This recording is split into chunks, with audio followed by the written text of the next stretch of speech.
pense que c'est important de mentionner Ouais. ça parce que, en fait, la masculinité, elle s'établit au Maroc dans la vraie vie de tous les jours, dans la société, dans le quotidien, mais elle s'établit aussi au lit. C'est-à-dire, Ouais. en fait, c'est quoi être agile when we have sex, quoi. La sexualité aussi, elle Ah, dit ça, c'est la partie une question de intéressante. virilité.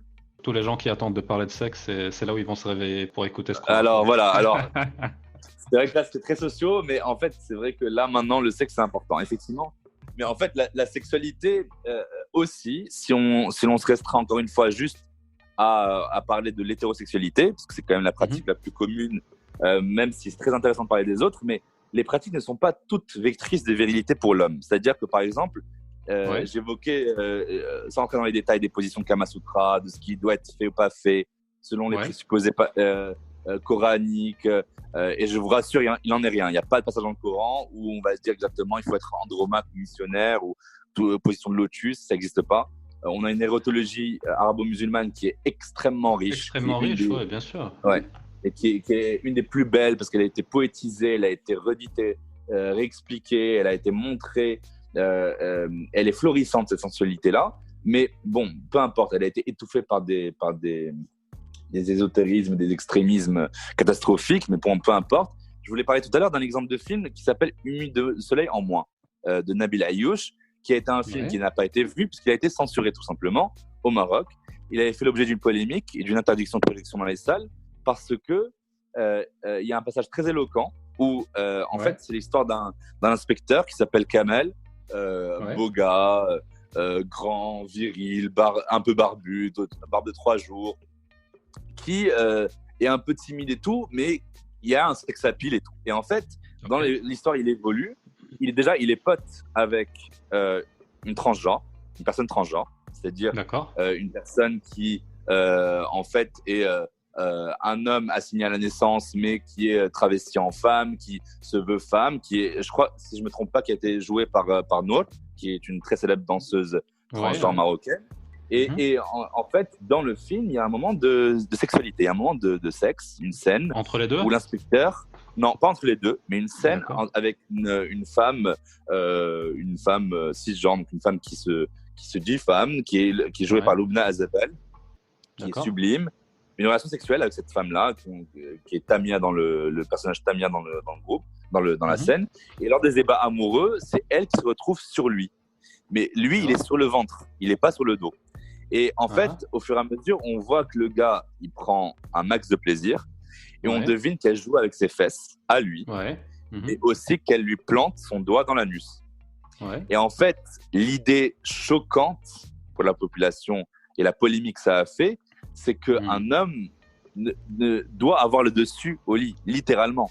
Il doit prendre plus de plaisir, mais surtout pas dans la pénétration. Parce que celui qui est normalement pénétré dans un duo, dans un couple, dans un rapport, c'est le corps pénétrant, c'est celui de la femme.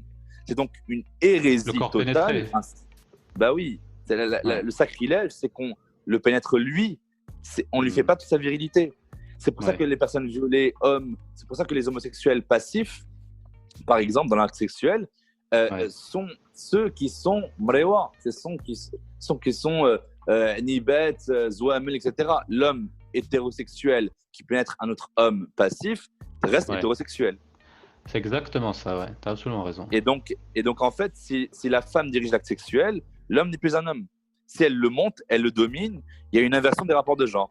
Il y a une logique patriarcalo-islamiste sur les bords qui te dit si elle chevauche l'homme, elle est qualifiée d'anormale et d'illégale. Le mari, il perd sa virilité, alors qu'il doit être initiateur sexuel de l'épouse. C'est lui qui est son cher, c'est lui qui est le maître, c'est lui qui doit maîtriser en fait le rapport spirituel et corporel au sexe. Donc, en fait, la spirale infernale de l'hypervirilisation de l'homme qu'on veut engendrer comme étant un homme viril, depuis la mère qui le dit dans l'enfance, depuis l'éducation, depuis la religion, depuis le système patriarcal, depuis la culture, depuis tout ce que tu veux, en fait, il faut qu'on pense à un avenir au Maroc où il n'est plus à prouver constamment son pouvoir producteur d'enfants. C'est-à-dire le fait que si je me marie, en plus d'être un homme, il faut que je sois à l'âge de l'once en ayant un garçon quand mon enfant naît, en ayant beaucoup d'enfants.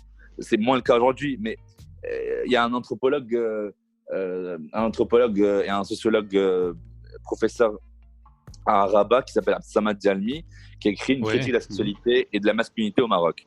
Et lui, donc moi j'ai eu la chance de lui parler aussi, et on parlait justement de ce côté virilité qui se vérifie aussi pendant la nuit de l'effleuration. Faut voir la pression que c'est encore aujourd'hui au Maroc d'avoir un mariage où le marié devient rajel en devenant d'abord le mâle par excellence, c'est-à-dire on parle de lui comme sultan dans les chants de Gafat, de Chefat, même dans la musique de l'Alassad, c'est ça. Hein. Exactement, la musique de l'Alassad, c'est Moulay Sultan. Sultan, c'est l'autorité, c'est celui qui prend la tutelle d'eux. Et donc en fait, l'homme doit être dur, pas un homme mou. Ça doit pas être le wejel. Il doit pas avoir un pénis mou, il doit pas être mou, il doit pas pleurer pendant son mariage, il doit pas être heureux, il doit être harash. Il doit pénétrer l'autre, il doit être actif, il doit être masculin.